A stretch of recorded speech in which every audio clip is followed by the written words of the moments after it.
Hello, my dear nun friends. I'm Ignatus Amicus, and welcome back to the channel. I hope everyone is doing well. Hope everyone is happy, healthy, safe, and working out their salvation with fear and trembling to try to win the race and be rewarded the beatific vision, which obviously is everything, the only thing, ultimately, that we should be striving for.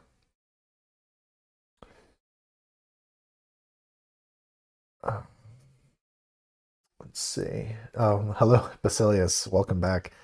Won't be able to catch this today. Off to choir practice. Well, I pray that your choir practice is fruitful and that you'll have to tell me maybe in the comments section when you get back and go through the VOD, the pieces that you all are practicing. I have a friend of mine who attends HEMA with me, who just recently converted to the Catholic faith, and he is also in a choir. He's in his parish choir. I can't say that I've ever heard him sing. I know he's really good on the recorder, and there have been a number of occasions where he will bring his recorder with him to HEMA, and he'll rattle off the one of the sartorellos. He's really quite good. Speaking of instruments, I finally got myself, I got my hands on some peg paste. I may have shared this on my Facebook once upon a time, but I have a 9-string Greco lyre that was handmade in Greece, and it uses sort of like a synthetic gut string. Though I would love to get my hands on some authentic gut string, but they're kind of expensive. But I went for the Nile gut variation, but for the longest time, ever since I received it, and I guess maybe it's the air pressure quality or something along those lines. The some of the pegs are not 100%. They weren't. They wouldn't hold very well at a certain level of tension, and so they would always fall out of tune. So I finally did some research, got myself some peg paste, and last night I pasted up all the pegs and found myself improvising and came across this little jig of a ditty, which I'll have to play for y'all sometime at the beginning of one of our live streams. The design of it, I'll be excited to show you too. It's actually based off of depictions of the lyre of Orpheus, and I chose 9 strings because there are 9 choirs of angels, and they all sing in harmony the praises of the Lord. So I've heard it said that King David's lyre may have had 10 strings, but I didn't end up going for that version of a lyre. I've listened to some instances of it being played. I think it's called the Lyre of Megiddo, which is like the closest variation of what King David would have played on, and it just sounds a little too tinny. It's a little too harsh in the tone. I much prefer this Orphic lyre. Now it doesn't use an actual tortoise shell. Apparently tortoises are a protected species in Greece now. So instead what they've done is they've carved a piece of wood in the shape of a tortoise shell, and but they do use goat skin. They do use goat skin as the face, and some ivory and wood as the bridge. It sounds lovely. So when I'm a little bit more well practiced, I'll share that with you all. Stephen Lynn Music says, I've always wanted to build a lyre, maybe an Anglo-Saxon style one. Yeah, I like the there's one lyre, one European central northern European lyre that I've had my eyes on, mostly because it likely would have been a lyre that one of my ancestors in Bavaria, prior to it being known as Bavaria or Bayern, likely would have played it. It's called the Trossingen lyre. It's a little narrower than the Anglo-Saxon, but that's the next instrument on my list. I have a bunch of audio stuff. I don't need all of anymore, and I'm probably going to be turning in some of that, selling it on Reverb. So maybe in the future I'll share a link to my Reverb if anybody is a musician into electronic music. I have a lot of electronic music gear and some such. For example, I have in my possession the Yamaha RX-5 drum machine, which is the drum machine used in Nine Inch Nails' Pretty Hate Machine. It was also used in a-ha's Take On Me, along with a lot of other classic 80s music. I'm thinking I'll at least sample it so that I have the samples, and then I'll share. I'll probably sell the drum machine itself. So if anyone is into 80s era electronic musical hardware, I guess I'll put it up at some point for sale. So, and I'll share my Reverb so that if any of y'all are interested or know someone who's interested, it'll be there. So that'll be coming soon. All right. Aside from that, we'll let's I'll introduce you all to sort of give a little hint to what we're talking about tonight, in case you haven't already seen the thumbnail or the title of the video. We're going to do a deep dive. I've been wanting to do a live stream like this ever since I started this channel, and ever since I started really diving into the history and origins of the St Benedict Medal.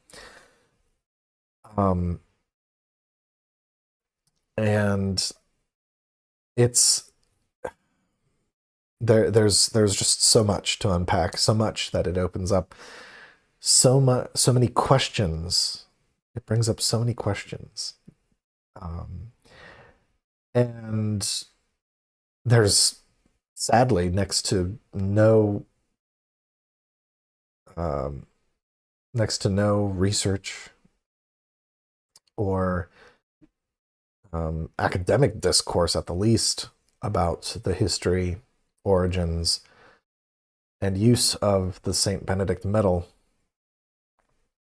So, and I think that there might be a reason why, and we're going to explore those reasons tonight. I'm going to try to keep this to about 2 hours tonight. If we go over, I'm hoping not to go over more than a half hour. So before we get to it, I'll read any more chats that have come through, and then we'll do some housekeeping and then get into it. It looks like Jacobite Wiseman's returned. Jacobite says, lyres have the most beautiful sound of all musical instruments, like the kingdom of heaven. Yeah. And what's interesting is that just no matter where in the world, no matter the distance of separation between cultures, nearly every culture has sort of figured out how to make lyres, wind instruments, and drums. And I've always found that fascinating.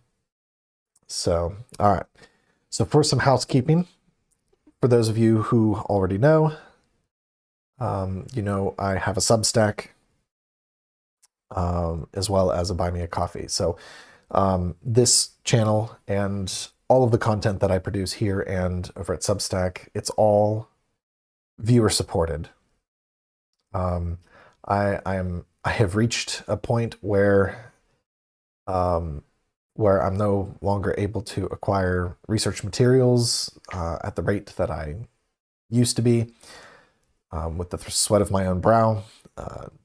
Nowadays, I have commitments. I have my wife to take care of. We have, bills to pay and groceries to buy and everything. And, and I understand the economy isn't the greatest, but for those who are willing to throw tips, you can head over. There's a link in the description below to buy me a coffee.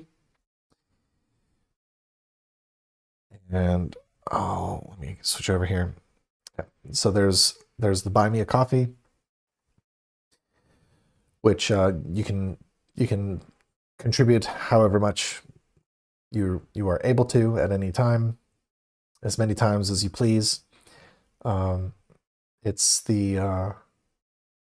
one of the best places to, one of the easiest and simplest. It doesn't require a monthly or anything. Although there is an option if you want to make it monthly. But my suggestion to you is, if you do want to support our work here on a monthly basis, the best place to do that is going to be over here at the Sophiergist. This is my Substack publication. We just published the latest in the Wondrous Works of Wisdom series of essays. This is part 2. This is probably the most surprising installments that I've written, and it ended up going in a direction I honestly did not expect.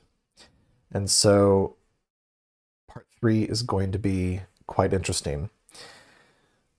So there are a few ways that you can support the Sophiergist. Obviously the free tier, like I mentioned. I also mentioned the Buy Me a Coffee. But you can also support on a monthly or annual basis. This gives you access to AI-free narrations, audio versions of all of the essays that I have at this publication, and which I finally got around to uploading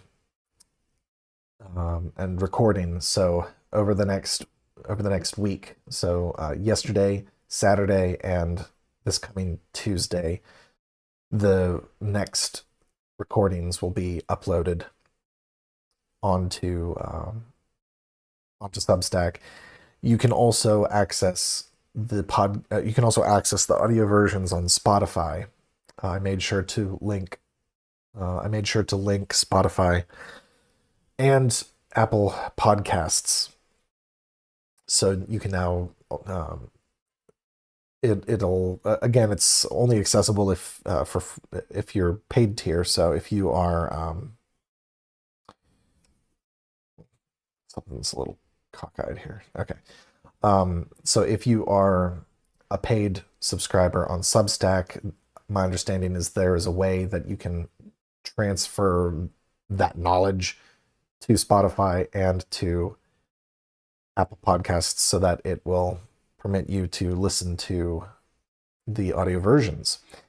Another great way to support the Sophiergist and everything that I do is through the Societas Sophiergica. This is the founders tier. So for $150 a year, you basically get to become the Cosimo di Medici to my Marsilio Ficino. You get to help substantially and substantively support what it is that I do here. And aside from having access to the audio versions of everything, it also allows you to have one-on-one physical hand or typewritten snail mail correspondence with yours truly about any and all of the subjects that we discuss, and and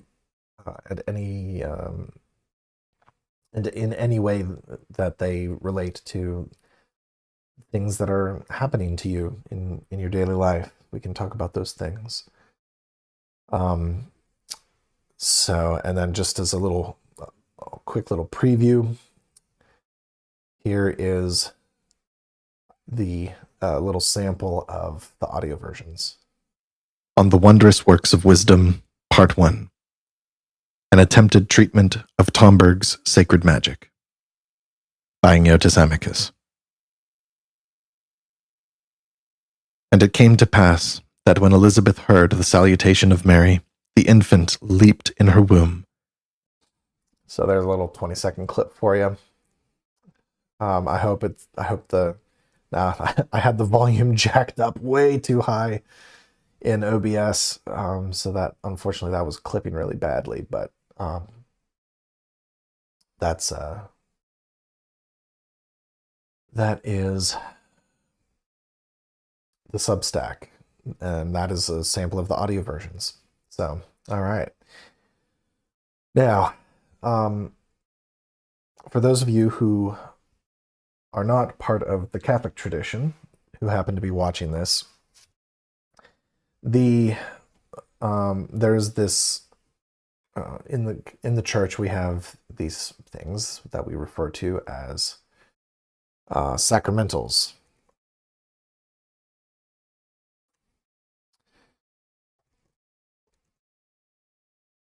Let me just pull up a Catholic Encyclopedia.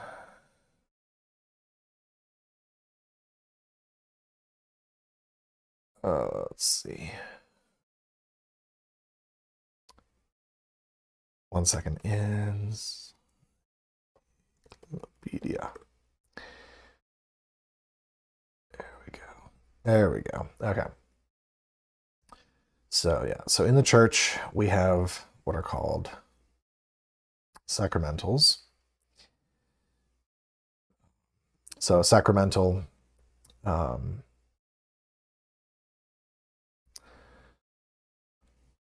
there are a number of different, many different sacramentals in the church. So like the number of the sacramentals may not be limited. Nevertheless, the attempt has been made to determine their general principles, or rather applications, in the verse orans tinctus edens confessus dans benedicens. The public prayer, liturgical or private, the use of holy water and unctions, the eating of blessed foods, the general avowal of faults. Let's see, papal and episcopal blessings, blessings of candles, ashes, palms, etc. Another distinction classifies sacramentals according to whether they are acts.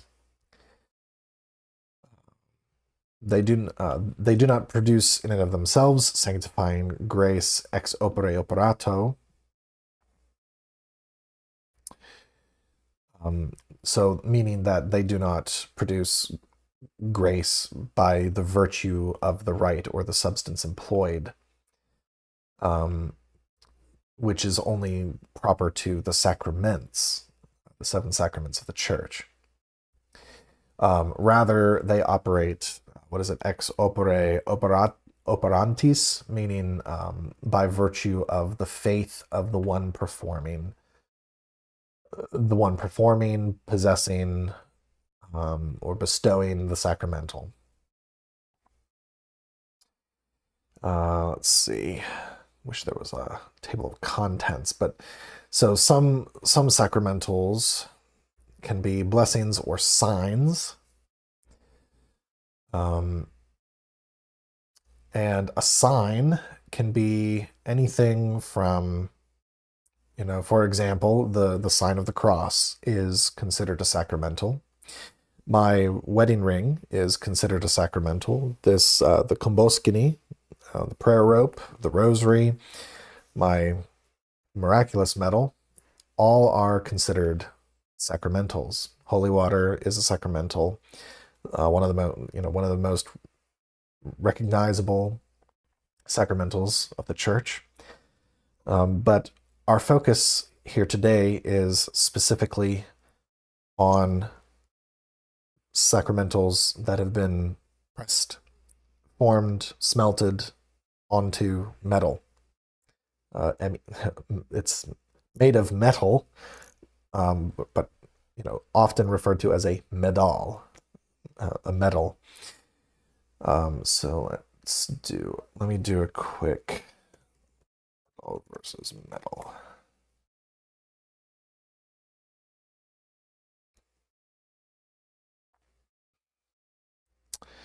So I'll just real quick, we'll go to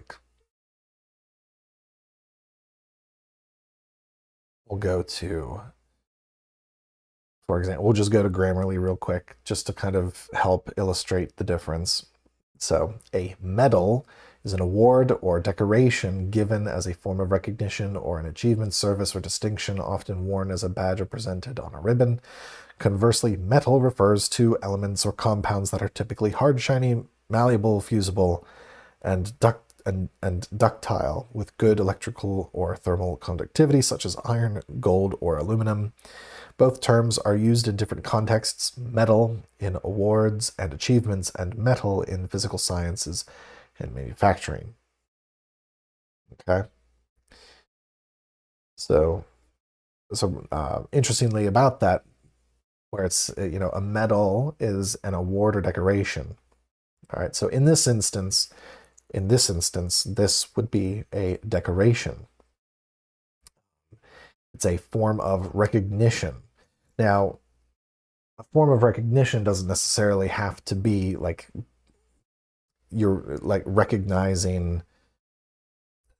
Typically, when we think of medals as an award, like the gold medal at the Olympics, or the Medal of Honor, or the Purple Heart Medal, all right, those are bestowed upon the recipient in recognition of what the recipient has done. In the case of Catholic medals, what's actually happening is the form of recognition. It's actually the reverse, not reverse, but it's more vertical, more vertically oriented than horizontally oriented, and it's more often than not an instance of the vertical bestowing a form of recognition of the vertical to those of us upon the horizontal. Meaning, heaven gives us various sacramentals, such as medals, as a form of recognition of signal graces and promises, and things of that nature. In the instance of the miraculous medal, it was shown in vision to what's her name, St Catherine Labouré in Paris in 1830. And what she saw is what ends up being pressed into the metal, creating this medal, this medallion. Okay. And obviously the insignias, the monograms, the depictions, all possess meaning. They are symbols that possess of them meaning, that are there on it, that they're present on the medal in order to move the intellect towards to initiate memory, so that you remember,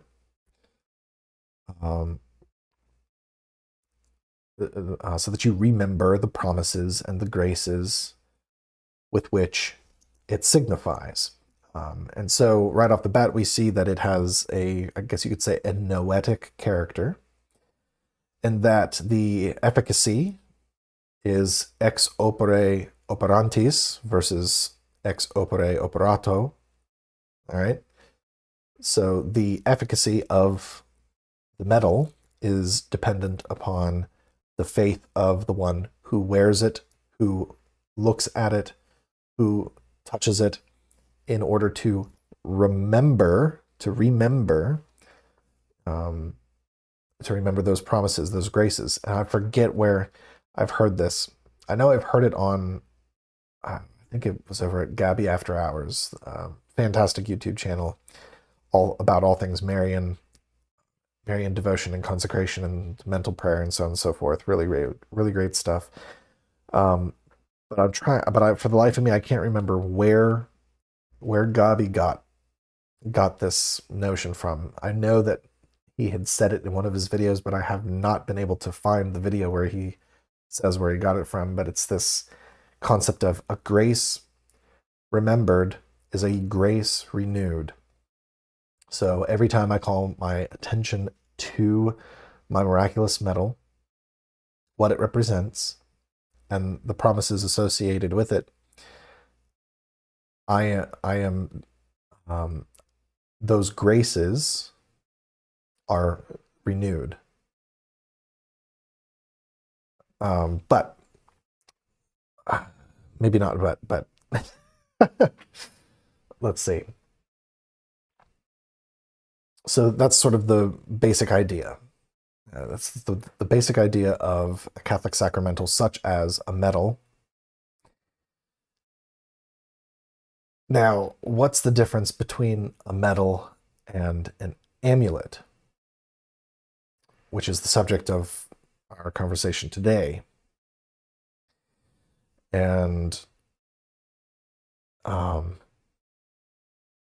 you know, what is the difference? And we won't get thick in the weeds about it, because at a certain point in church history, we start to see, especially in the personage of Marsilio Ficino, we see him get a little bit. He kind of has a bit of a tism and starts to categorize a lot of things, and he breaks down amulets into two types. There's an amulet, so-called, and then a talisman, and then he gets real anal about the difference between the two, which as I understand, he goes into great detail in his 3 books of life, or on life, the De Vita. So, which is a book I have not read. I haven't yet done my deep dive on Ficino. I know that it's coming. It's down the pipeline some. There's just a few more things that I need to read and understand and pray about before I reach that point. I know that it's coming. It's just a question of when it will be the appropriate time. And it just has never seemed quite yet.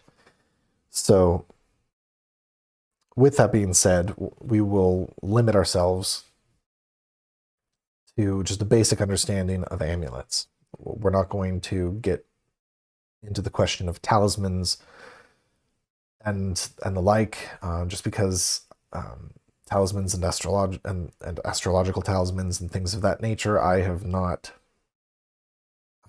given enough close study to speak at great length about them, to where it would be meaningful. I know that I have read various passages of Aquinas and St. Albertus Magnus concerning the question of talismans and astrological amulets and so on and so forth, and how they seem to disagree with previous church councils, interestingly enough. But and they also tend to disagree with Augustine on the question as well, which is also rather fascinating. But I figured that the best place to kind of introduce the concept of an amulet, or how it's defined specifically, is we will go over here. I'll want to say the list of the source texts that we're going to be utilizing in today's stream, you can find in the description below.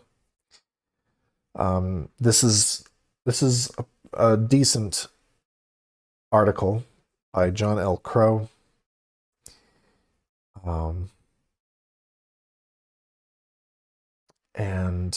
But one thing that I will note, see how he uses CE, Common Era.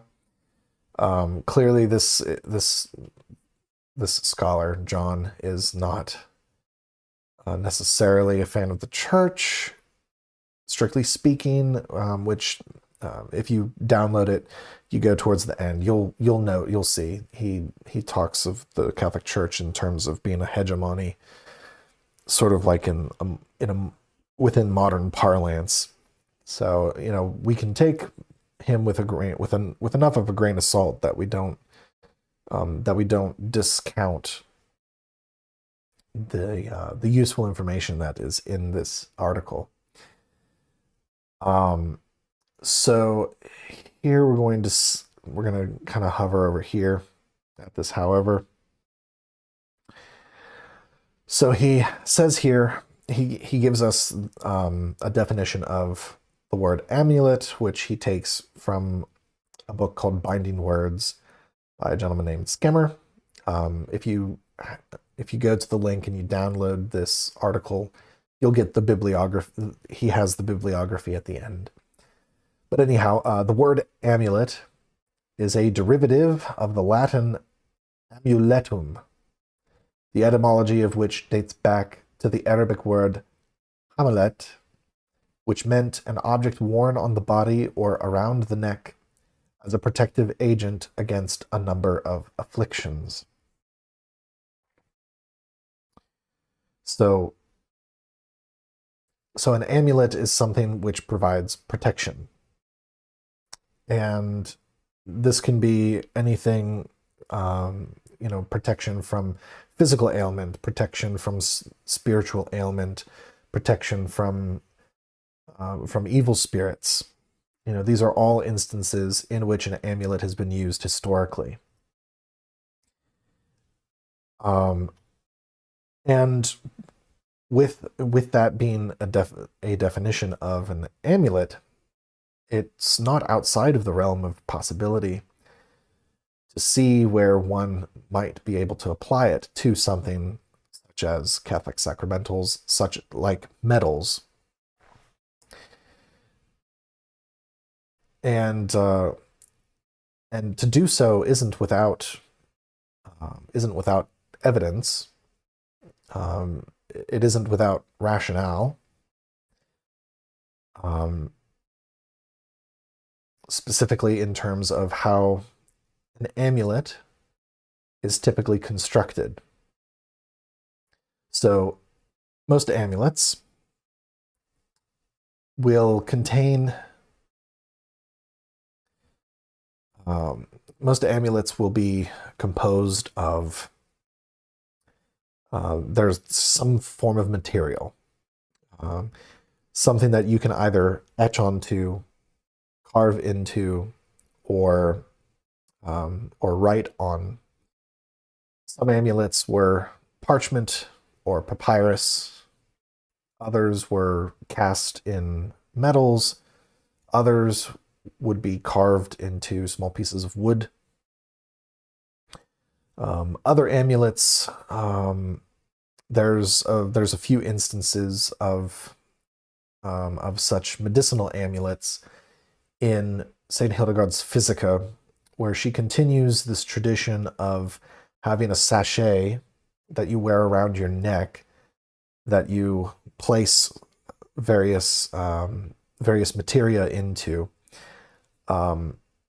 And many of these could be some type of aromatic, herbal, some herbs, um, and in some instances, some stones. There's actually at least one that I believe comes from the chapter on stones, where she, and of course I'm only just now thinking of it and didn't think to pull it up for y'all to see for yourselves. But I think it's in the entry on sapphire, where she says you can take a sapphire and you can put it in a sachet and wear it around the neck, and it has properties to ward away spirits of lust and to help promote continence of the eyes and of the mind.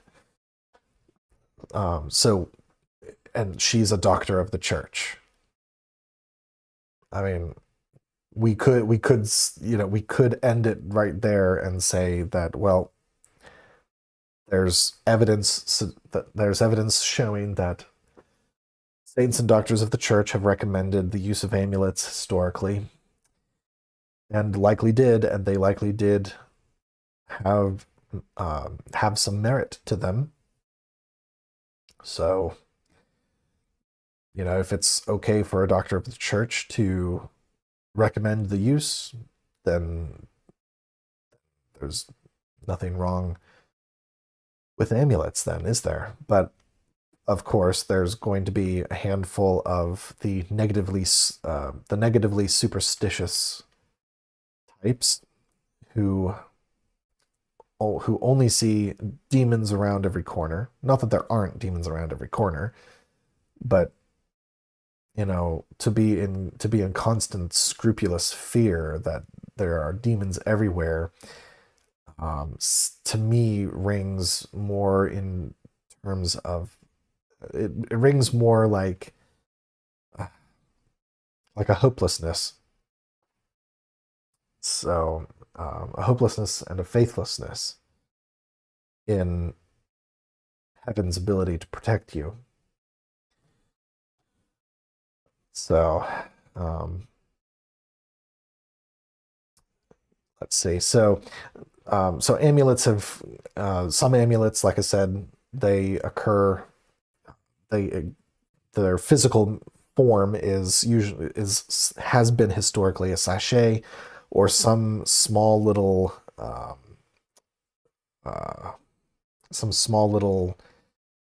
container that's designed to be worn on, threaded onto a cord and worn about the neck, which we see an example of this with the recently discovered Frankfurt amulet.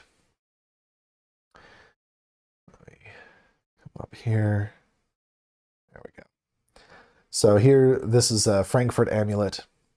It is an obvious Christian amulet that broke some ground. What, 3 years ago or so? I think it was like between 2023, 2024, where this amulet was discovered around Frankfurt, Germany. And it is evidence that Christianity was far more widespread in late antiquity than what was originally thought. So in 200 AD, there were Christians in Germania. So and the tradition of amulet making, we just invoked Saint Hildegard of Bingen. She a Germanic doctor of the church. She clearly continued in this line of amulet making. So here we have like a little tube, a silver tube that has a silver scroll packed into it. Right off the bat, we can see the choice of metal is significant, as it would have been for the ancients. Silver refers, silver has been known to refer to the moon. And just some obvious off-the-cuff meditation on the symbolism of the moon. It is a mirror. It's a mirror. It reflects the light of the greater light of the heavens, the sun. And so, connections to the Blessed Mother are there, as well as connections to saints. And in the case of this amulet, there's a digitally unrolled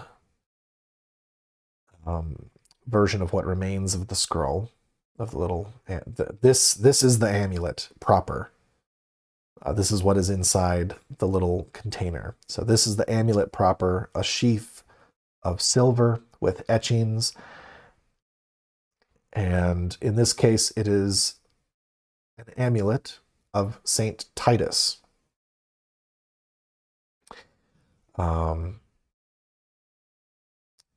So, the saints, again, to continue with the symbolism of the moon and silver being the correspondence to the moon, in addition to being a symbol of Mary, reflecting glory of the Lord, magnifying the glory of the Lord, we have the same thing being true of the saints. The saints reflect God's glory, and their intercession.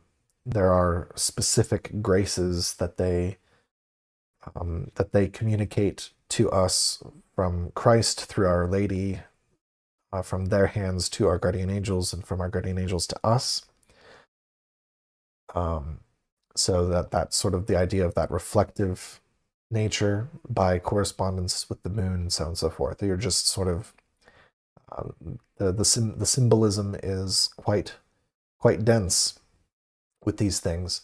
But as you have here, this is what the inscription reads roughly. So, in the name of St. Titus, holy, holy, holy, in the name of Jesus Christ, Son of God, the Lord of the world resists to the best of his ability all seizures or setbacks that God grants well-being and admission. This rescue device protects the person who surrenders to the will of the Lord Jesus Christ, the Son of God, since before Jesus Christ bend all knees, the heavenly ones and earthly and the subterranean, and every tongue confess to Jesus Christ. So there is the Frankfurt amulet for you. So again, this is in line with some of the practices of Saint Hildegard, where we take something, in this case, a precious metal, and in fact, I think she has a chapter on the medicinal uses of the metals, as well as the elements and certain animals and so on and so forth. And I'm pretty sure that there's an entry on the beneficial uses of silver. And who knows, for all we know, she may be combining the knowledge she received through the revelations that she was given in vision with the traditions that were likely known to her during her life in Germany at that time in the 12th century. So, yeah, it's pretty fascinating stuff. All right. And so already we see here that there's a, could this be called sacramental? Well, of course we don't have the entirety of it to be able to make a fully meaningful translation of it. But what can be said for sure is that it has all the hallmarks of a sacramental. It's like you're carrying this invocation of a saint. Now that I think of it, why don't we search Saint Titus? So who was Saint Titus?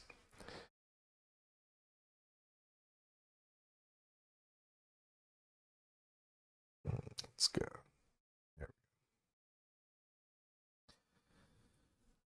All right, so Saint Titus was a disciple of St. Paul the Apostle, for whom he served as secretary. According to tradition, he was the first bishop of Crete. Known from New Testament allusions and Acts of the Apostles and the Pauline letters, Titus was a Gentile convert whom Paul, in contrast to his expediency in St. Timothy's case, refused to allow to be circumcised at Jerusalem when the Jewish Christian party demanded this concession to religious tradition. He also appears in connection with the Corinthian church, where he was lauded by Paul. So my question is, what is he the patron saint of? That's what I want to know. What can y'all tell me about him? Yeah, see?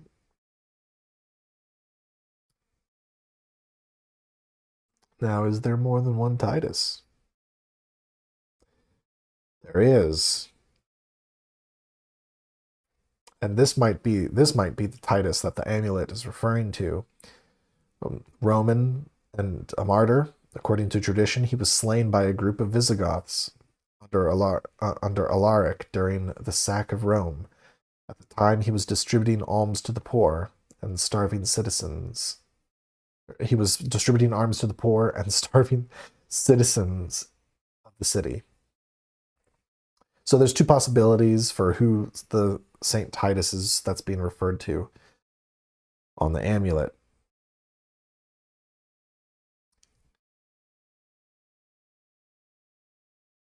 So we have already this idea and examples of Christian amulets.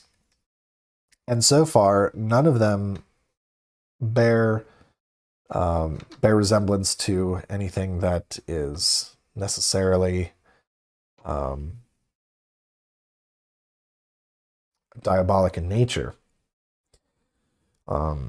Now we could probably look for some instances, but we're most of us are all, like, most people are pretty familiar with some of them.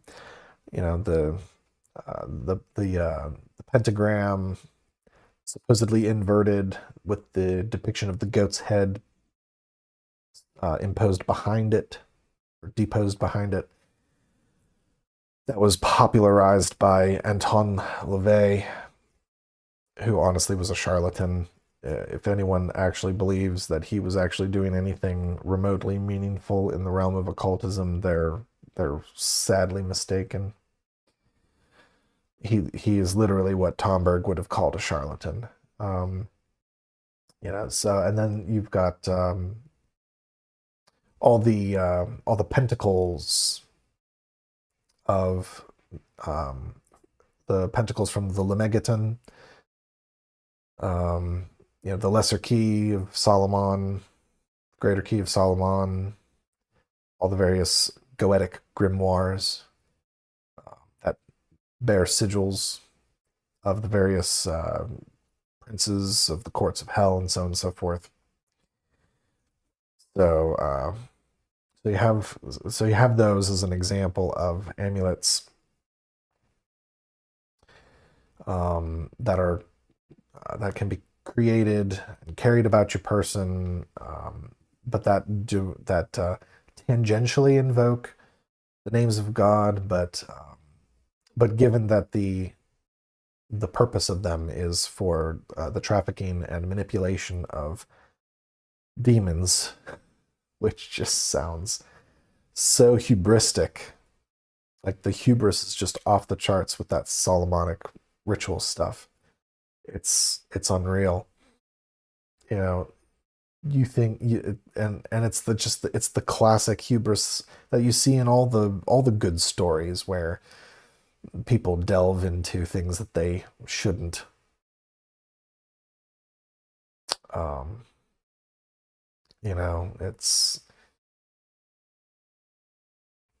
we have to always keep in mind that the ultimate goal of anything that we do as aspiring Sophurgists or Catholic cunningmen is is for the good of souls, is to help souls attain to heaven. That's always, to love the Lord your God with all your heart and with all your soul is the goal. And if you're able to instill that in your neighbor and in yourself, that is the effect that not only is it the effect, but it's also the motivating principle behind Sophurgy, behind all sacred magic, according to Tomberg. And I would agree with him. So let's see, real quick before we move on, we'll take a look at chat.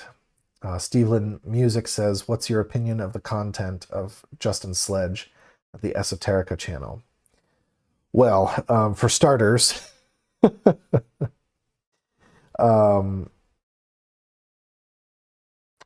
I don't know what synagogue he belongs to. And by that I mean, is he a member of the Chabad? I don't know. I'm not gonna sit here and be a conspiratorial or anything, but it's very obvious that he is religiously Jewish. He's of a rabbinic lineage, and we have to bear that in mind. I'm not going to sit here and be a little more spasmodic about the fact of his Judaism, his religious Judaism, like others would. But I find that despite his religious affiliation, which is, visibly apparent, his channel clearly is very strictly secular. The work that he does on Esoterica is of a purely secular and atheistic and anti-Christian academic character. Now, with that comes the best attempts to be unbiased in how he covers things, but it's when he starts to get a little tongue-in-cheek that his personal biases tend to shine through a little bit. So I think his channel, in terms of the study of the history of esotericism and occultism in the West, which is a deeply neglected and unfortunately neglected part of history. I think he does us all a service, nevertheless. And for the aspiring Sophurgist, we have to just bear in mind that the approach of his channel is purely secular. So there's that. And so yeah, I think generally it's okay. I think his work is okay. But beyond that, I think we need to keep in the forefront of our minds that reality is Christocentric and always will be.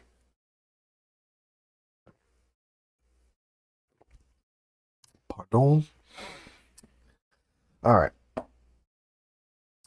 Let's see. Jacobite Wiseman says, if I were to stumble upon a Ouija board, would would regular fire be able to burn it? Well, yes.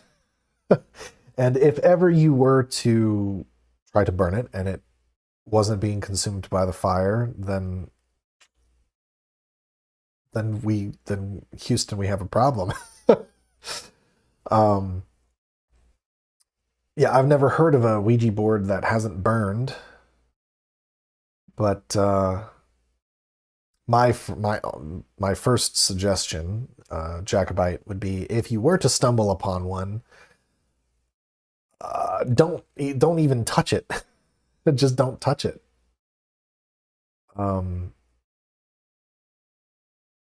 yeah, wouldn't even touch it because even touching it risks things we don't fully understand. But under normal circumstances, yes, fire should be enough to burn it. Steve Lynn says, the reason I asked about Esoterica is because he makes a lot of content on St. Hildegard, and it's one of the first things people are going to come across if they are looking for information on her. Well, again, he approaches Hildegard from a purely secular standpoint. And that's fine. It's not ideal, but it's better. It's better than people not being introduced to her at all. Because think about it. So say someone searches for something about Hildegard von Bingen, finds Justin's channel. All right.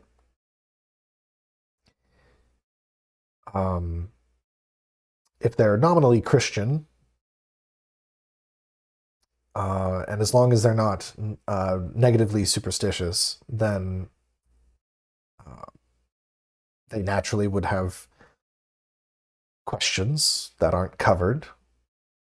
And I don't even know if he mentions that she's considered a doctor of the church. He probably doesn't. But my hope is that alongside searches of videos about Hildegard, my hope is that some of my videos show up in the search results as well. So someone who's looking up as much as they can, they come across my videos and other videos from other Catholic YouTubers about her. So, excuse me. People don't just stop at one video. I mean, I don't know anybody who stops at one video when they're looking into something. I know I don't. But I'd say, Dr. Sledge's approach to her as a subject is obviously as part of the broader topic of the history of Western esotericism and occultism. And she kind of, and with that history comes the subjects of religion, or faith, science, and magic.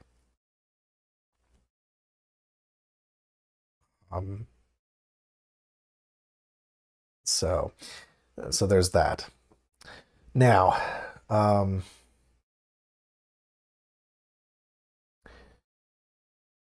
so with other versions of amulets, there's a very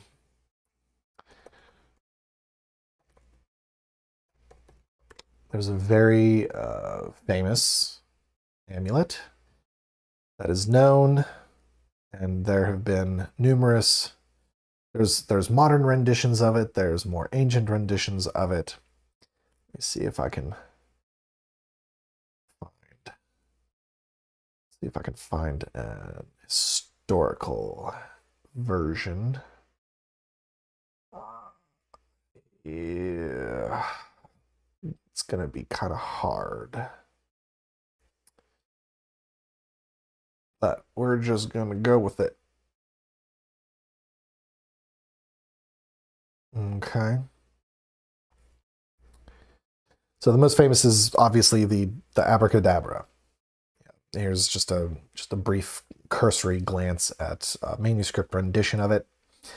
Um, and there are other renditions of it where go and do an image search. You can see all kinds of various renditions of it. Look, we have it's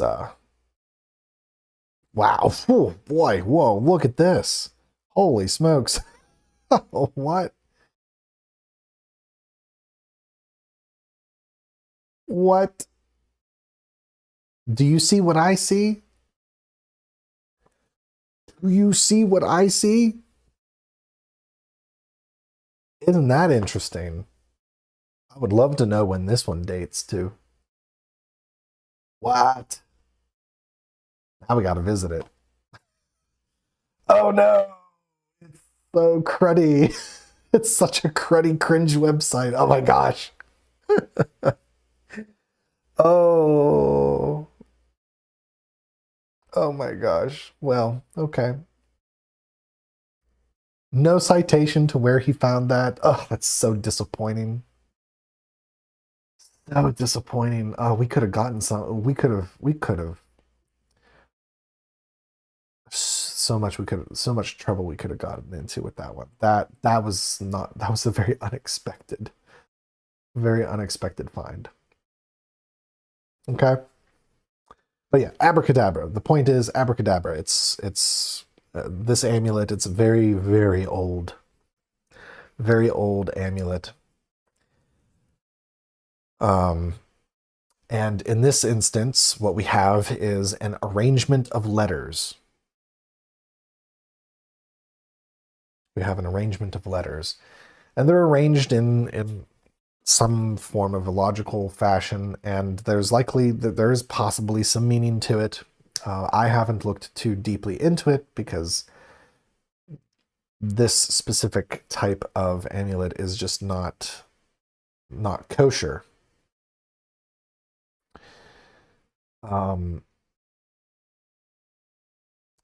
But I wanted to bring that up, this idea of arranging letters onto a pendant, a phylactery, or something of that nature to render the object amuletic, meaning to render it as something that is worthy of, that imparts a virtue of protection and health. And so with that, we come to the St Benedict Medal. This is a PDF version. Again, you can go to the description below if you want to follow along on a larger screen or what have you, so that you can read along. I actually have a physical copy of this book. I just wanted to be able to bring it up for you here. I'm just going to use this to reference page numbers that may or may not correspond.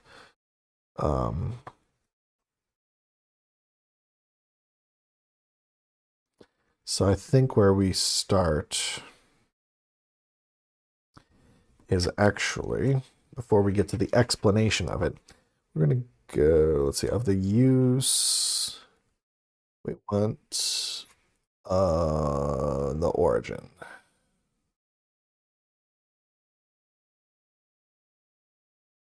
Really? I can't click?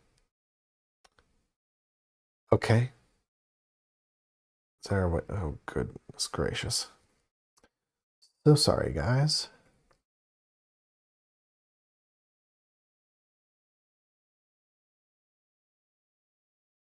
This is not what I had in mind. I thought this PDF was better formatted, but I guess it is not. Okay. So this work was written by Dom Prosper Garnier. He was the author of The Liturgical Year, which is this multi-volume magnum opus where he kind of goes through all of the 52 Sundays throughout the liturgical year, and he gives a very, is it No, it's the entire liturgical year, including all the proper feasts. Yeah, he went ham and wrote this multi-volume epic bit about the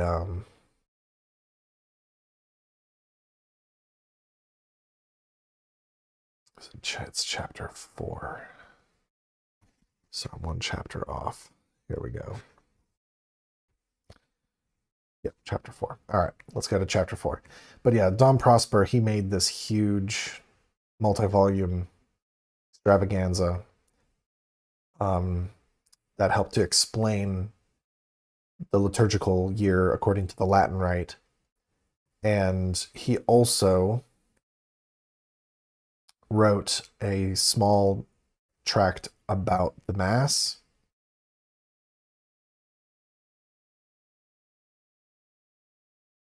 So we go here.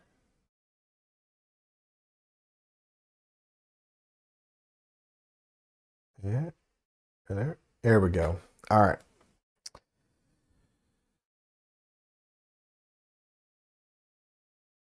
All right. So this is chapter 4 of the book, Origin of the St Benedict Medal. And we'll just go ahead and we'll read. And the reason that we're going to focus on the St Benedict Medal is because that I'm going to argue that the existence of the medal is the implicit is the example from which is implied any Christian amulet that ought to be made or that can be made ought to be made in like manner. And then I'll provide an example of one that I have made, which you may have all seen already if you're subscribed to the Sophiergist. So we'll go ahead and we'll read from this here. So in the year 1647, at Natremberg in Bavaria, certain witches who were accused of having exercised their spells to the injury of the people of the neighborhood were put into prison by the authorities. In the examination which they were put to at their trial, they confessed that their superstitious practices had never been able to produce any effect wherever there was an image of the Holy Cross, either hung up or hidden underground.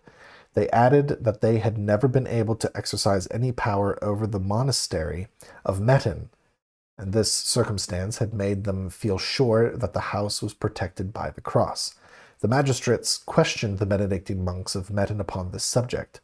Search was made in the monastery, and their attention was at length fixed upon several representations of the Holy Cross painted on the walls, and together with the cross were found the letters which we have been describing. Those are the letters on the reverse side of the Benedictine medal. These paintings were very ancient, but for years they had been passed by without notice. How then were the letters to be explained? No one in the house knew what they meant, and yet they alone could explain the reason of these crosses having been painted in this particular manner. After many previous researches, they came to examine a manuscript belonging to the library of the monastery. It was an Evangeliarium, or Book of the Gospels, remarkable for its binding, which was inlaid with relics and precious stones. On the first page were written 13 verses, telling the reader that this book was written and thus ornamented by order of Abbot Peter in the year 1415. At the end of this manuscript, there was a book of Rabanus Maurus on the cross, and several pen and ink drawings made by one of the monks of Metten, who had concealed his name. One of these drawings represented St. Benedict in a monk's cowl, and holding in his right hand a staff, the end of which was formed into a cross. On the staff was written the verse, Crux sacra sit mihi lux, non draco sit mihi dux. The Holy Patriarch was holding in his left hand a banner on which were inscribed these two other lines: Vade retro satana nunc, suade mihi vana sunt mala que libas ipse venena bibas.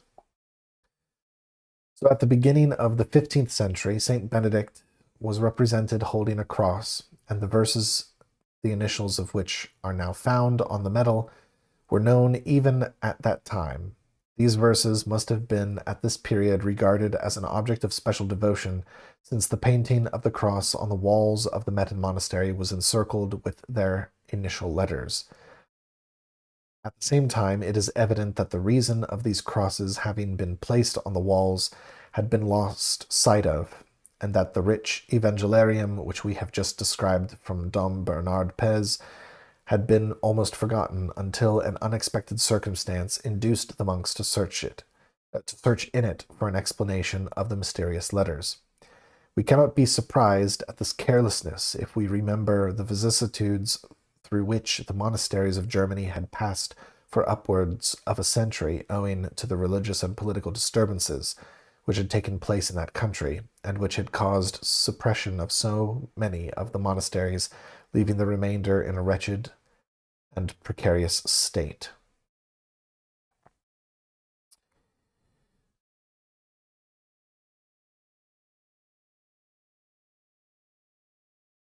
So,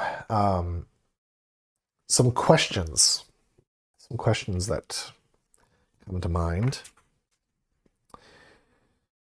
is, first and foremost, is where is Netremberg? All right. If we go back to our search page here,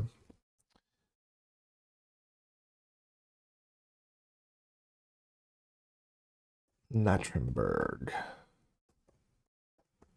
Bavaria.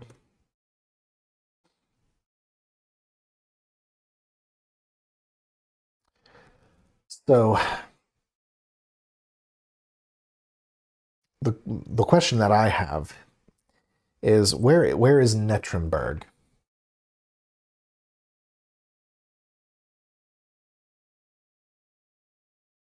You know, if we go into Wikipedia, there's no. I have, and I'm only just I'm doing this basically out of rote memory here, just to demonstrate for you that I've already searched for this name. History.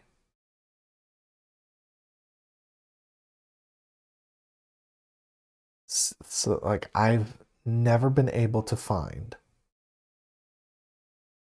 Netremberg, wherever Netremberg is. And so here, I'll even put quotations around it. And notice the only results that we get have to do with the St. Benedict Medal. So where on earth is Netremberg? Where is it? I have not been able to find it. And the reason for this is because I wanted to find evidence of this witch trial. You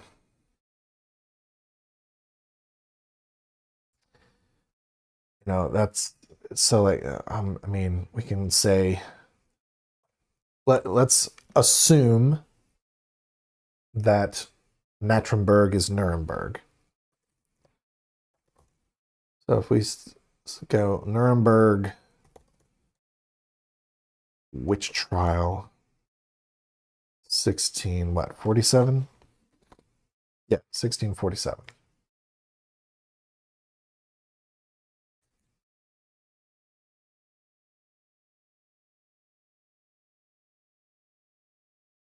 So, like, nothing.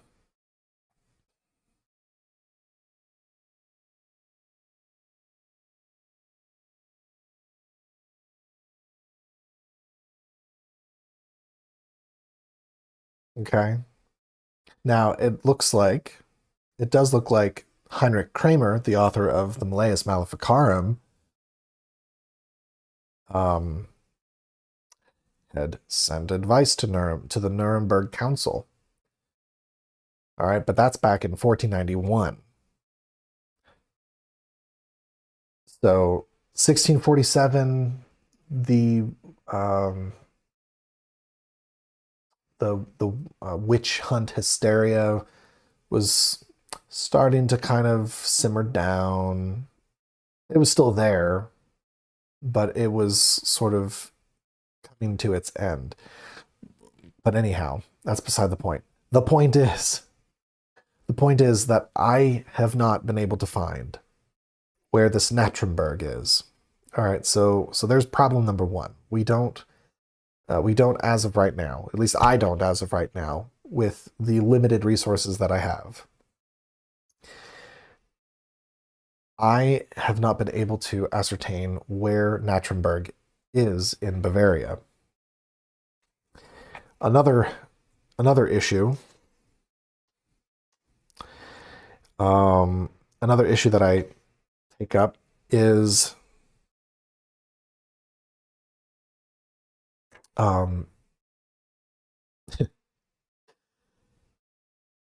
is this idea, this account, this testimony that the witches were never able to successfully carry out any of their superstitions if there was a cross, a holy cross. All right, a holy cross, a crucifix. All right, so here's the question. How does one go from, so we're talking, so Metten Monastery. Let me pull you up Metten Monastery. It's worth looking up.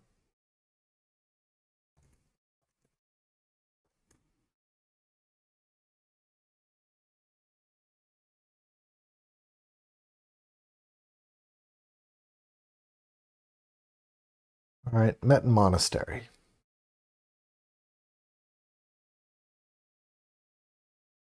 I mean, this place is just gorgeous. Look at that.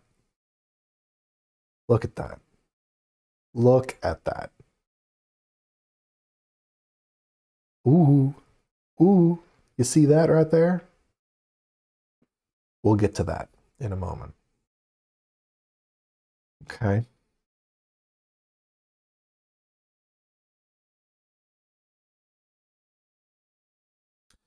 So, Metten Monastery, I mean, we can just look at this. Look at this. It's gorgeous. Just give me a chair. Just give me a chair. I'll sit and I'll read.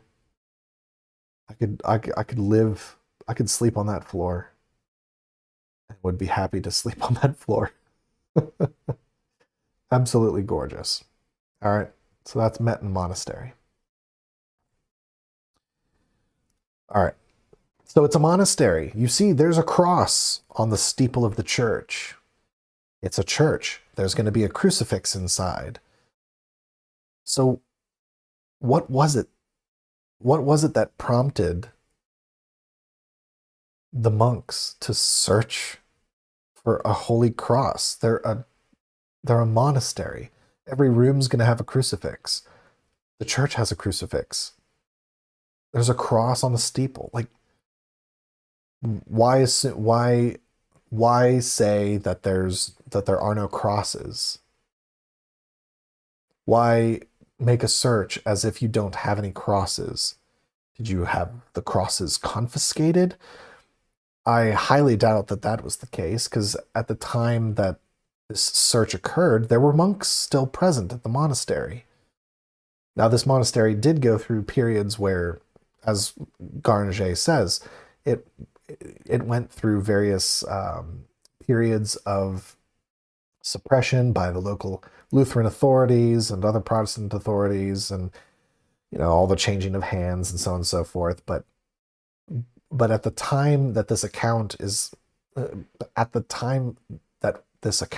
supposed to be taking place, there doesn't seem to be a suggestion to me that there wouldn't be any crucifixes, even though there are still monks present at the abbey.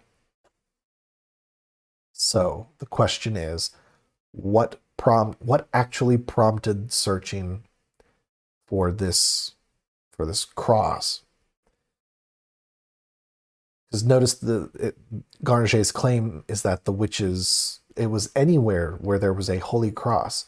So where else, like if you're going to sit there and attribute the Holy Cross of St Benedict as the cross that the witches' superstitions were ineffective against,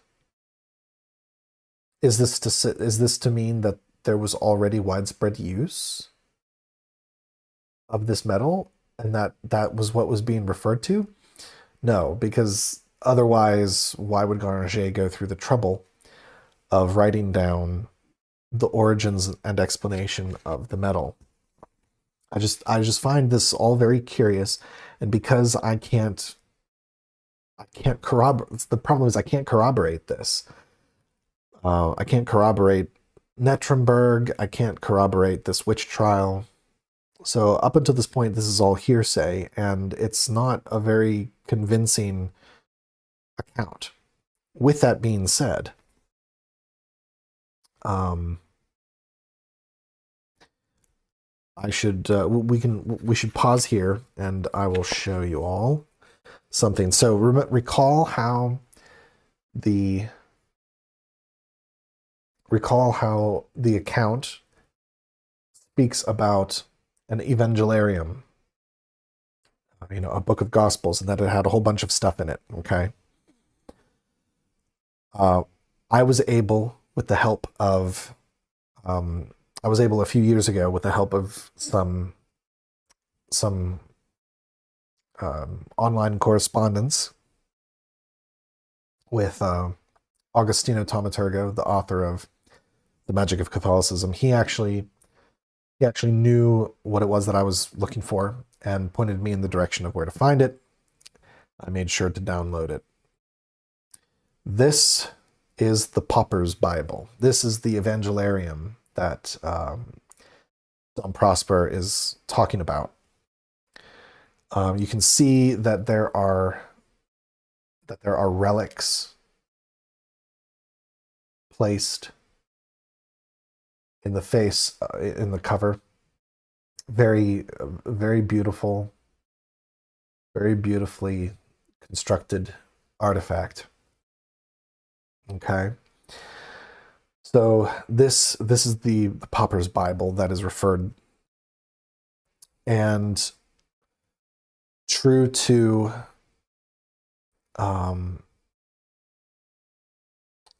what was said in Garniget's account, this does contain the poetry of Rabanus Maurus. So Rabanus Maurus, he was a Frankish Benedictine and a poet. He became an archbishop, and he wrote an encyclopedia. But some of his works are called pattern poems. And as it happens, in this Pauper's Bible, let's just take a look at that briefly. Like, that is gorgeous. Can you imagine if that were to get colored in? But anyhow, this is a pattern poem. This is what is being referred to when Garniget talks about, when he says they found an Evangeliarium with Rabanus Maurus's On the Cross. Okay, so it's basically a poem, and you read it left to right. Um, Now, exactly why it's laid out like this, I'm not sure.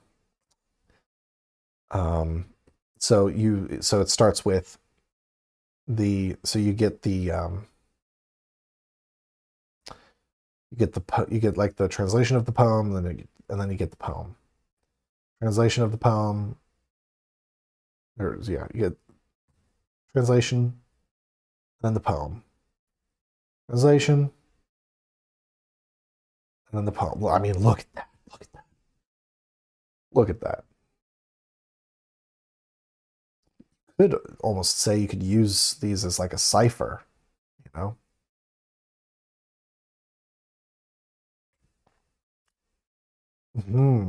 Look at that. It's starting to resemble something, isn't it? Starting to resemble. Yeah. I mean, it's really fascinating stuff. Okay. Let's go ahead and, so that's Rabanus Maurus. Okay. This is what is being referred to. So what I'm saying is this is the book that they found the answer to what basically this was painted on a wall somewhere in an ancient part of the monastery dating back to a long time ago. Quite a long time ago.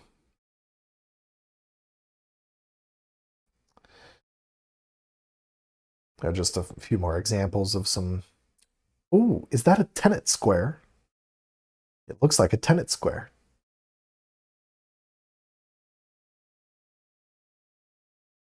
You know, it's just you just can't make this stuff up, can you? All right, let's get to ooh, look at that. This one's really cool. It's the key row. All right. So already we see something that has like we're in this manuscript and we see a whole bunch of stuff that resembles um, this. And so it begs the question, when would the mural have been painted? Now, the part here where Garget talks about, he says, at the end of this manuscript, there was the book of Rabanus Maurus on the cross. That's what we're looking at right now. And several pen and ink drawings made by one of the monks of Metten who had concealed his name. Now, concealed, does it mean that he never gives his name or that he's hidden his name? But this is what he's talking about. This is the section of the book. Basically just scenes from scripture. Right? But eventually we start to once we get through the parts of scripture, the scenes from scripture. Right? Here's the last. Then we start getting into this. Look at this. Just like, this is such fascinating stuff.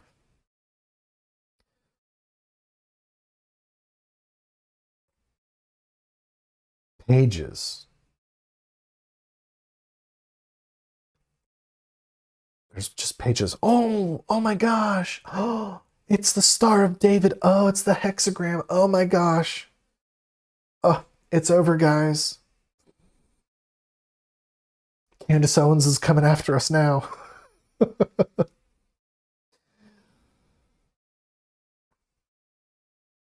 Yeah. I mean, isn't this just fascinating stuff? Like, I don't yet have I don't yet have the gall to try to decipher any of these as much as I want to. I really, really, really want to try to decipher these at some point. It's giving me, what's it, Heinrich Kunranth vibes. If y'all know Kunranth, he's the guy who did Kunranth.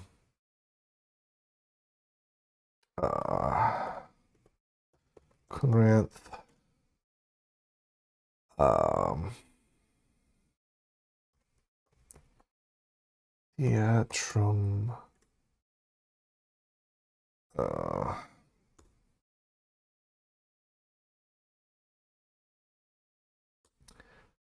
Oh, what's his name?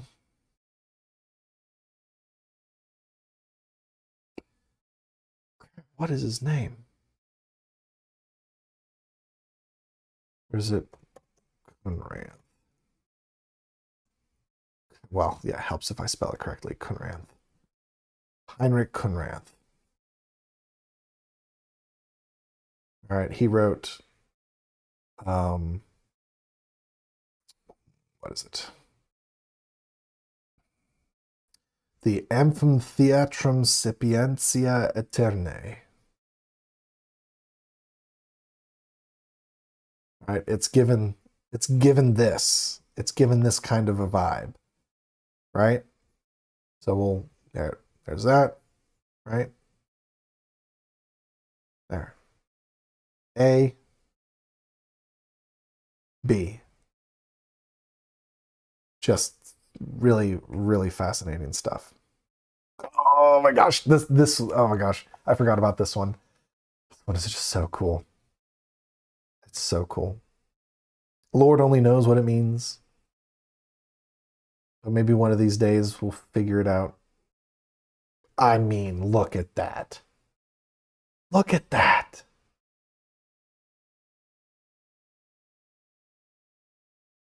And here we are. Do you notice anything? All right. So let's go back. Go back here. One of these drawings represented St. Benedict in a monk's cowl and holding in his right hand a staff, the end of which was formed into a cross. On the staff was written the verse. We'll zoom in here. I mean, isn't that just gorgeous?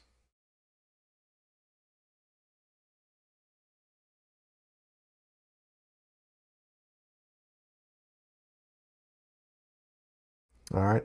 So we're looking at this one here, number 46, the one on our left-hand side. All right, so you see the staff formed into the cross.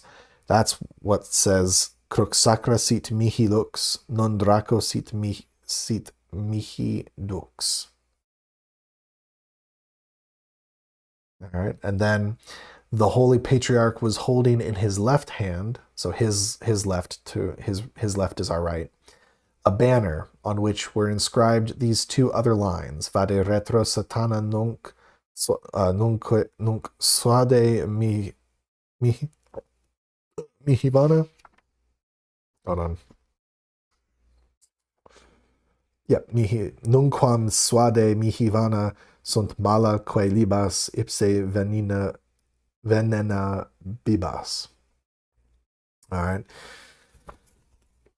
So this drawing right here is how they figured out what the letters meant on the Benedict Medal. And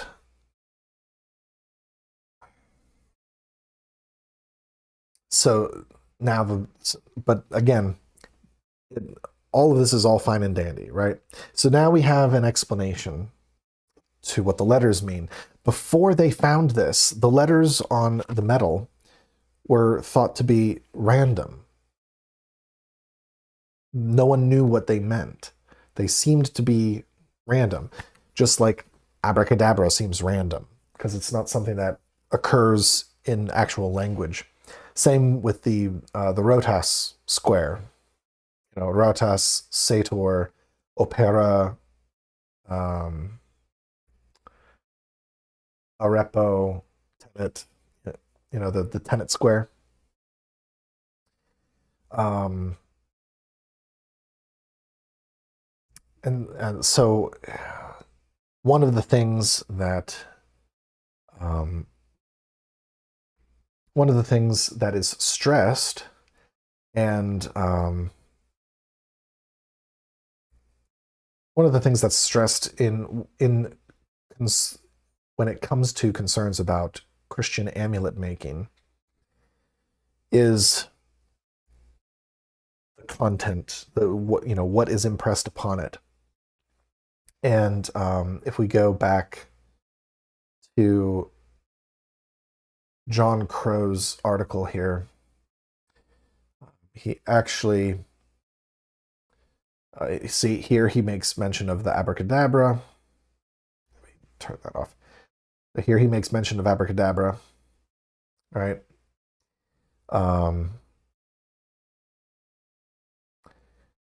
And he touches on Judaic amulet making before treating of Christian amulet making, because there's similarities between the two. And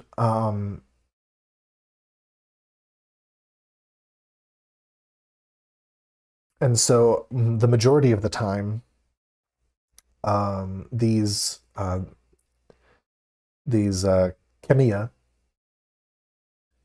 chemia amulets often refer to, they're psalm based, so they're always quoting from the Psalms. How far back this particular tradition goes, I do not yet know. At least in the Jewish tradition, I would have to see.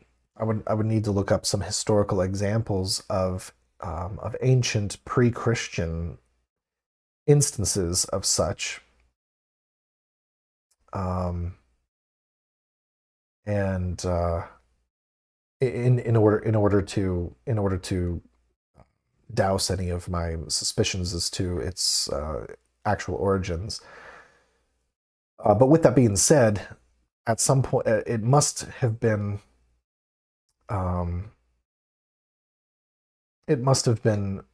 commonplace, this style of amulet making, at least in post-Christian times, in the earliest, in mid to late antiquity Christianity. We had access to this. We would have had access to the same stream of tradition that used quotations from the Psalms. And at least in the Jewish tradition, they have, where for it to be recognized as valid, the same amulet formula had to cure a disease in 3 separate people, or the same disease 3 separate times in the same person. And depending on how far back that goes, it could be one of the ways in which Saint Hildegard curated her list of cures.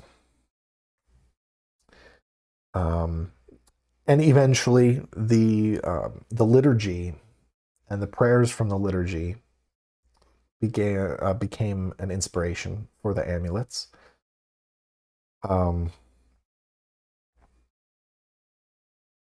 But before we start connecting some dots between the St Benedict Medal and amulets, I want to draw your attention briefly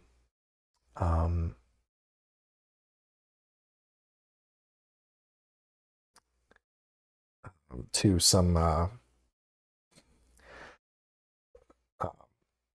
guess we could call it papal decrees. We'll just say papal decrees related to the question of amulets. So Pope Gelasius I prohibited phylacteria, so phylacteries, amulets, basically. The Council of Constantinople followed suit in 692, as did the Council of Ratisbon in 742. Prohibitions were continually reissued over the centuries throughout Christendom. As Skemmer muses, quote, "The prescriptions were endlessly repeated, it sometimes seems in hope of compliance." We could probably go without that. But here's the thing. Clearly what might be missed here, and I would have to actually I'd have to look at these specific documents, and I'll make a note for myself to do just that. I need to go into the canons of those councils in order to see exactly what it is that they're referring to concerning phylacteria, because clearly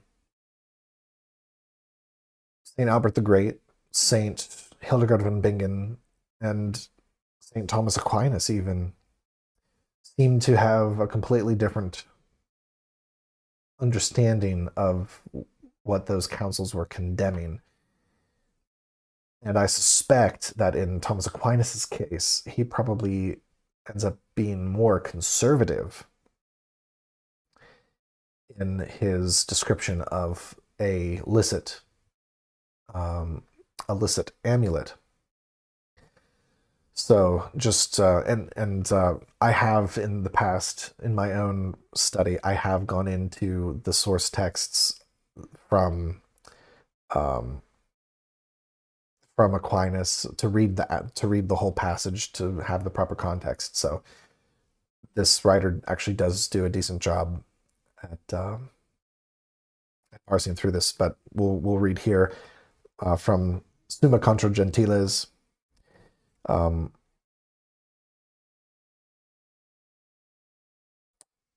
He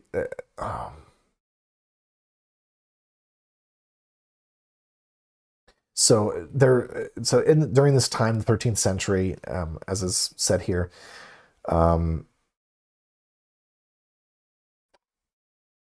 natural philosophy was becoming more developed, and the concepts about amulets got swept up, and so the claim was made that amulets attracted natural powers from celestial bodies that made by God.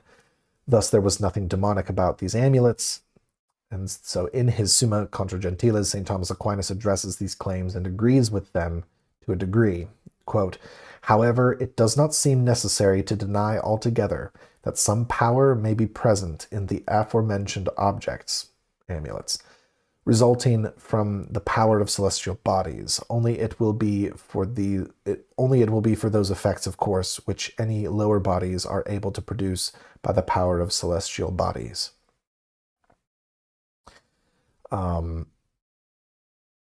So this is an acknowledgement of a certain view on celestial and astrological influence upon the natural world that is shared by, that is basically just a carbon copy of Al-Kindi on the stellar rays, which I have read.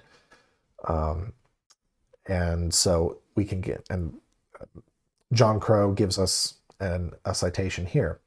Quote, "For into every place every star pours rays, on account of which, because the diversity of the rays having been blended, as it were, into one, varies the contents of each place, since in each diverse place the tenor of the ray, which is derived from the harmony of all the stars, is diverse. It is therefore clear that all diverse places and all diverse times construct the diverse individuals in this world, which the celestial harmony, continually diversifying itself, produces through the rays projected into the world, and it is also declared by the sense in some things and in others." Using Aquinas' distinctions, he created two categories: or hold on, we're getting ahead of ourselves here. All right, so there was a shift to this understanding of astrological influence upon natural bodies and so on and so forth. And then there was a question, a debated question over the centuries about whether or not one can solidify the potency of such influence by marking the material with figures. And then there were questions about whether the figures were natural figures or whether they were um, whether they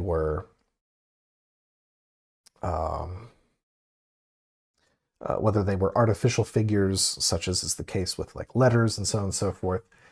Um, that's and I guess one could say that's still a debated question. It's just that the church stopped caring about asking those questions in favor of pursuing synodality. Um, Now, later on, we get to Marsilio Ficino. So we're getting into the 15th century. And he uses Aquinas' distinctions and creates two categories, amulets and talismans. And this is where we return to, this is where we get the bifurcation, a necessary bifurcation, one that I agree with, where you have the talisman being that which uses the celestial influences. Although here it says that the amulets, which were permissible and only attracted celestial powers by their inherent qualities. So that right there is an example, such as Hildegard's sapphire amulet, where you just drop it in a sachet, and maybe use some other herbs. And that by the virtue of them being present with you, that it affects some form of healing. But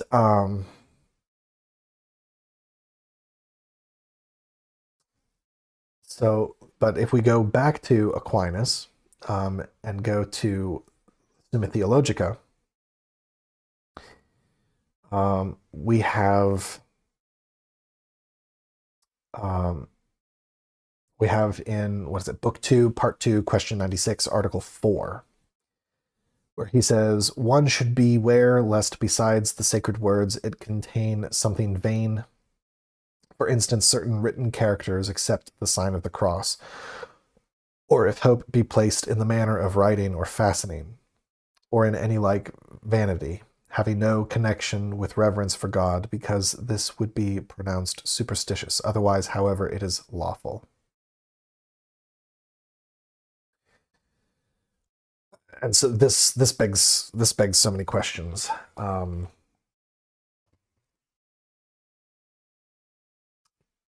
This begs so many questions.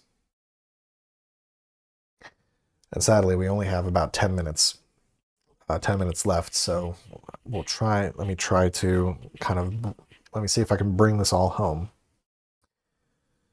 So we have, actually, there's even some things that we haven't gotten to.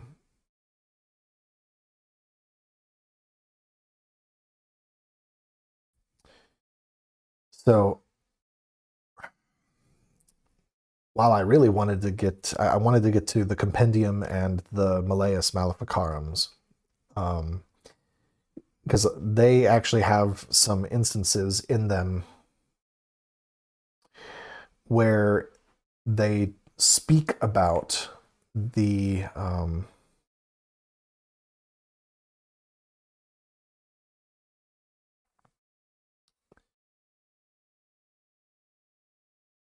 they speak about similarly the conditions that must be met in order for an amulet to be efficacious.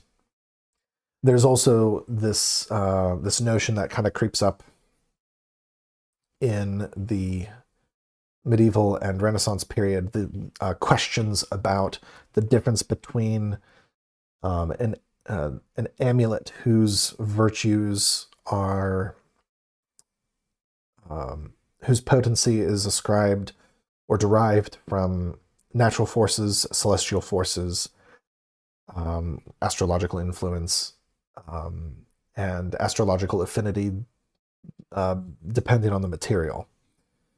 And that just the sheer presence of it is enough to sort of like almost like it's a battery. It exudes. Its potency emanates from it. Supposedly, that's the theory.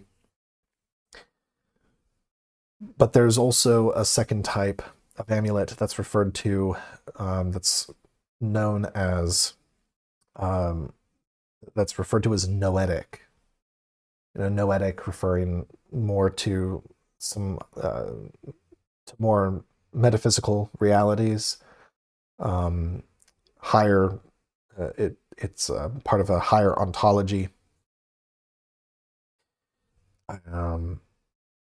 And so the question, and as of right now, when it comes to the question of like talismans and amulets of astrological character, of natural and astrological character, the thing that I've never really quite understood, and I don't know, I've never understood how the ancients and the medievals thought.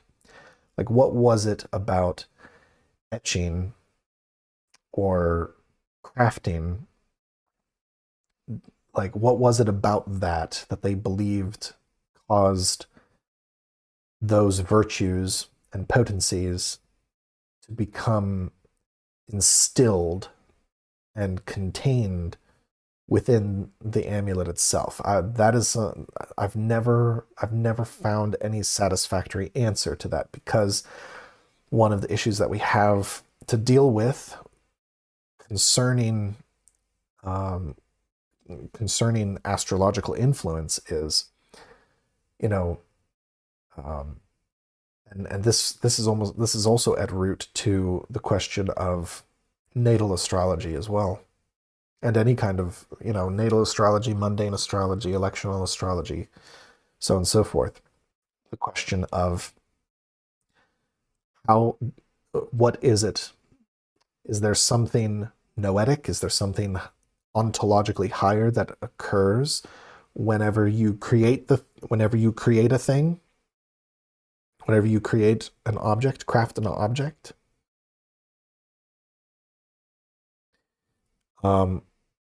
Or if it's, Aquinas in other places seems to suggest that marking something does not trap the virtues, the celestial influences into the object. At least that's how I understand what he's saying in passages that, and in things that he's written concerning the making of amulets and talismans. So, I don't know.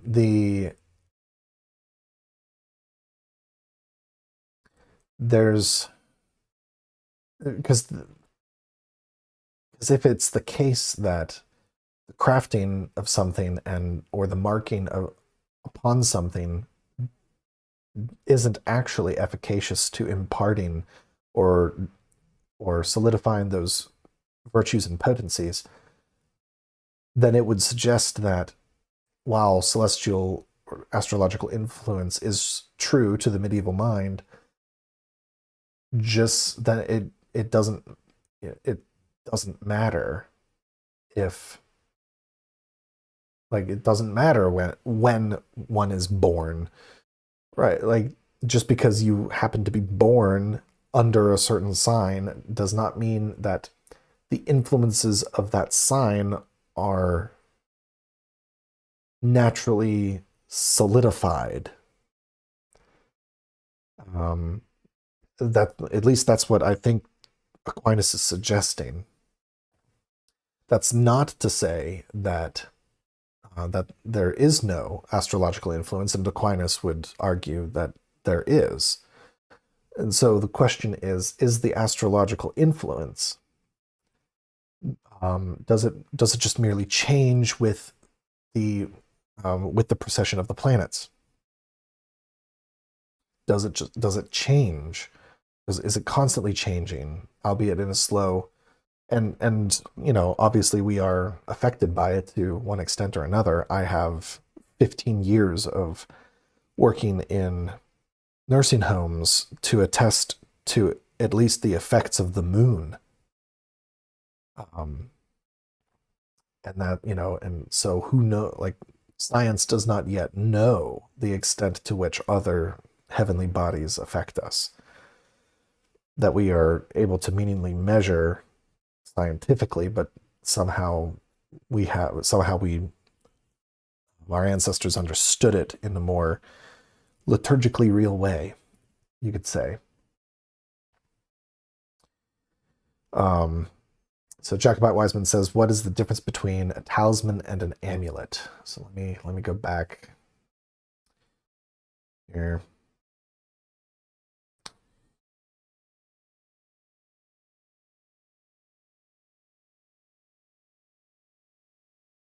Let's see.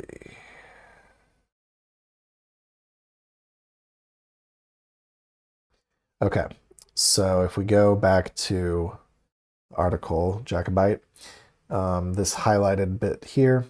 So Marsilio Ficino, using Aquinas's distinctions, Ficino created two categories: amulets, which were permissible and only attracted celestial powers by their inherent qualities, and talismans, which were forbidden because they contained noetic attributes.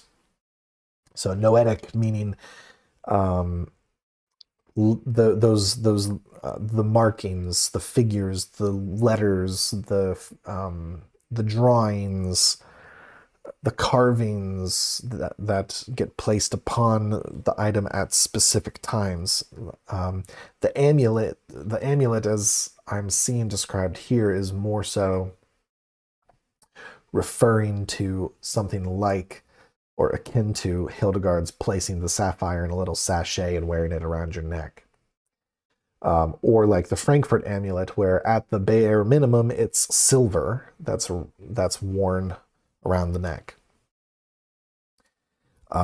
It seems that Ficino would have considered the Frankfurt amulet to be a talisman because it has more noetic attributes. And so here's the crux. Here, I think, is the crux of the issue, of the question. If the Frankfurt amulet, and similarly the Benedict medal and the miraculous medal, possess noetic attributes, then it would seem to suggest that Ficino would have been opposed to many of the sacramentals that we have available to us in the church today. Because it like the miraculous medal, it operates at a noetic level. Same with the Benedict medal. And why does it operate at the noetic level?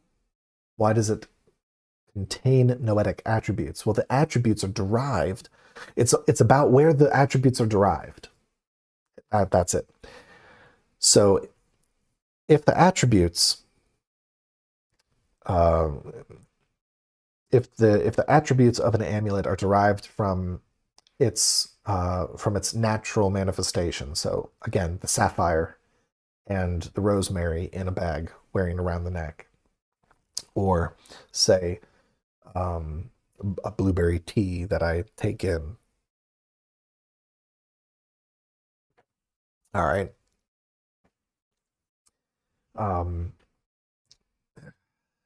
Or hanging garlic outside your door to keep the vampires away. Those are according to Ficino amulets, because they have natural attributes that are derived from the cosmos, from God. Like it's all derived ultimately from God, but there's a way in which the trickle down is through nature and the cosmos, and another way in which it trickles down through spiritual means, through a noetic character. So I would say at least how John Crow articulates Ficino's position, I would disagree with John Crow's articulation of Ficino's dichotomy. Meaning I disagree with the notion that noetic amulets or talismans are prohibited specifically because the church has approved them. The church approved. See, the St Benedict Medal, it's a talisman. It's if you want to go for a pre-Ficinian definition of an amulet, this is an amulet. All right, post-Renaissance, this would, I guess, be considered a talisman because it is comprised of it communicates something that has noetic attributes. Letters and their meaning are noetic in nature. And so the question is, where are these noetic attributes derived from? They can be derived from two places, either from heaven or from hell. And obviously, the stuff that we see in Solomon's Lemegeton, the Lesser Key, the Sworn Book of Honorius, the Abramelin ritual, certain things in Arbatel as currently rendered.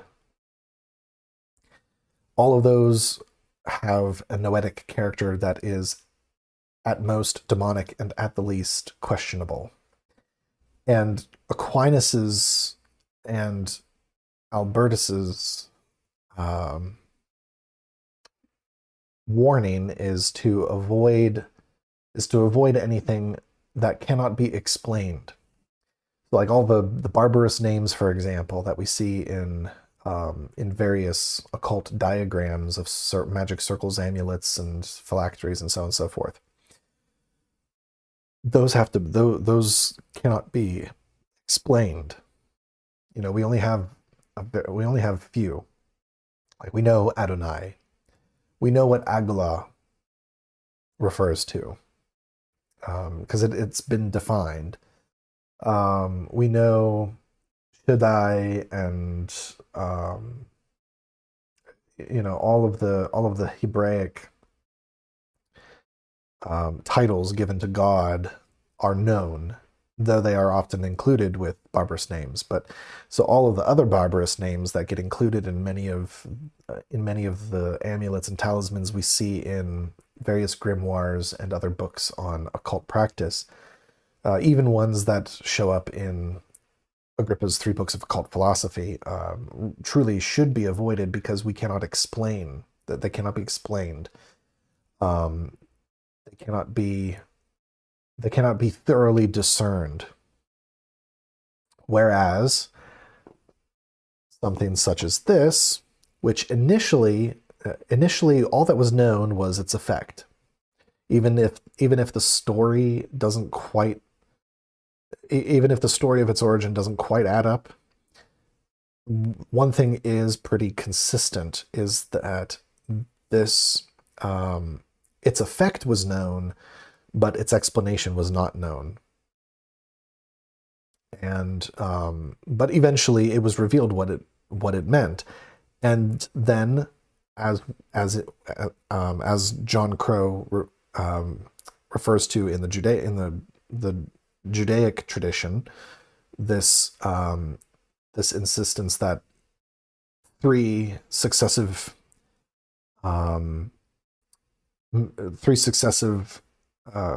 three successful instances of healing or protection occurring renders the validity of it. This book contains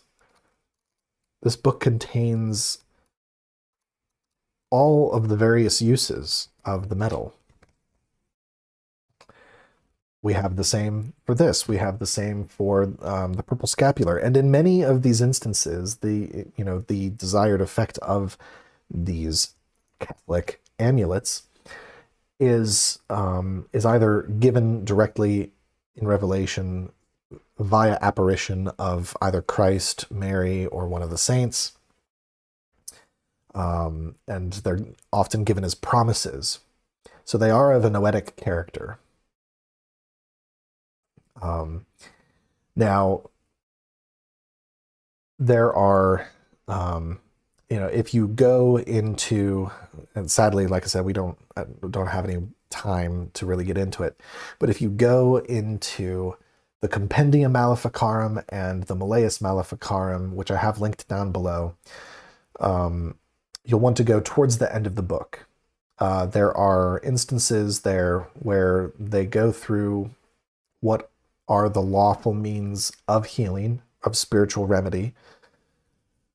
I prefer the compendiums over the Malleus's, just and there were even popes and bishops that took the Compendium Maleficarum more seriously than the Malleus. Because Cranmer and Sprenger had their hang-ups about incubi, succubi, and sins of the flesh, whereas the compendium treats of witches and their practices more generally. But so in the Compendium Maleficarum, you're going to want to go to Book 3, Chapter 4 of Divine and Spiritual Remedies. I actually have a whole playlist on my channel called Sources of Sophiergy, where I read these passages of all the different remedies from the compendium. So if you want to listen to those rather than to read it for yourself, you can go there. But I would encourage you to at least print off these pages, this chapter specifically. There's actually 11. There's 11 remedies mentioned. And here, I'll just real quick. There's 12. So here is a really good instance in the compendium that is pertinent to what we're talking about here. So the 11th pious remedy, the 11th spiritual remedy that is licit, are pious writings or sacred amulets hung around the neck, such as the Apostles' Creed, the prologue of St. John's Gospel, or verses of some psalm. These were much used of old. Manuel de Costa writes that in our own time a devil was driven out of a demoniac at Hormuz by this means.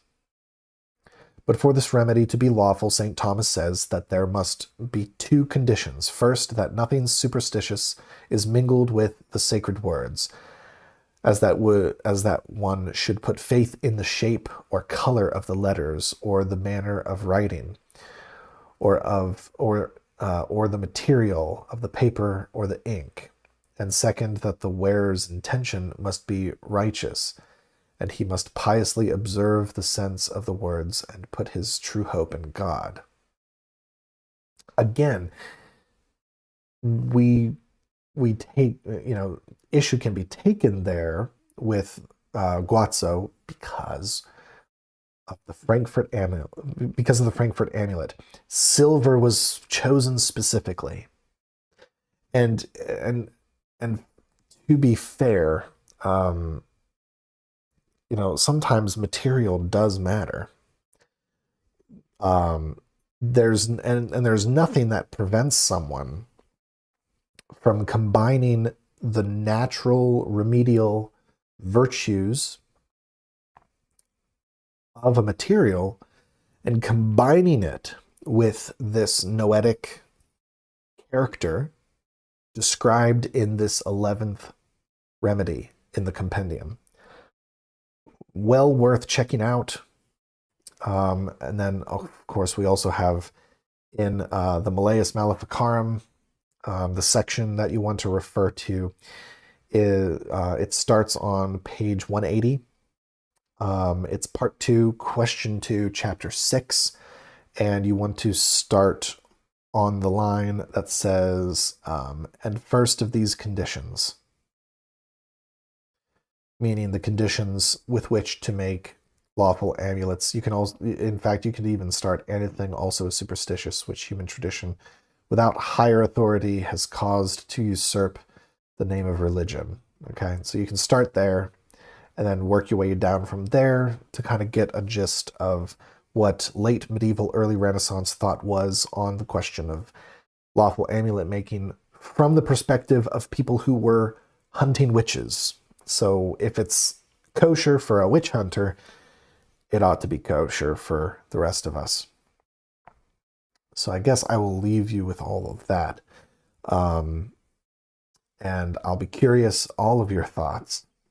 I think it's I think this question of licit amulet and talisman making is an important one to study, to come to understand, so that it can be practiced in the right way, in the way that is going to help us and our neighbor achieve the beatific vision, and closer union with our Creator and with the communion of saints, and in communion with the angels as well, because that should be the ultimate goal of any of this, and to be grafted onto the living vine and to remain there. That is the fundamental principle of our calling as sophurgists, as sacred magicians. Again, don't get too scrupulous about that phrase. It's derived from Tomberg, and Tomberg is he goes to great lengths to explain what it is that he means by sacred magic, which I have videos on elsewhere, and which I am in the process of writing a multi-part essay about. Again, you can go over to Buy Me a Coffee to support this channel by sending tips, one-time tips. It'll be very helpful.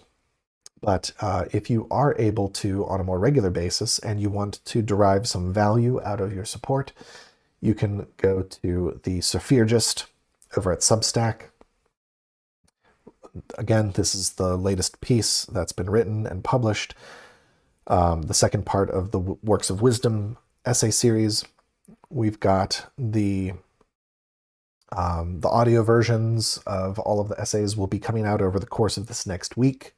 So those will be available to paid subscribers. You can listen to them on Spotify and Apple Podcasts. And then again, if you want to have access to those non-AI audio narrations, a monthly or annual paid membership is available. That's how you get them. If you want to more substantially support the work that I'm doing here on this channel and over at Substack, and you want to be able to speak more intimately about all of these topics and how they might apply to you specifically, the Societas Sophurgica is the tier for $150 a year. You gain access to all the audio versions, but also the ability to have snail mail, physical hand or typewritten correspondence with myself about all the stuff that we talk about here. I have a dusty typewriter. It still works. I had it tuned up about a year before I moved to the apartment. So if you would love to receive a typewritten, if you like the smell of dust and old typewriter, and you want to receive a typewritten letter, that's how you do it. If you want to dive deeper into these subjects, but on a one-on-one basis, this the Societas Sophiutrica is the tier for you. So with that all being said, my dear nun friends, I hope that you all remain blessed. Please keep me in your prayers, and I'll keep you all in mine. We'll close with a prayer. In nomine Patris et Filii et Spiritus Sancti. Amen. Ave Maria, gratia plena Dominus tecum, benedicta tu in mulieribus, et benedictus fructus ventris tui, Iesus. Sancta Maria, Mater Dei, ora pro nobis peccatoribus, nunc et in hora mortis nostrae. Amen. In nomine Patris et Filii et Spiritus Sancti. Amen. Thank you all so much, my dear nun friends, and God bless.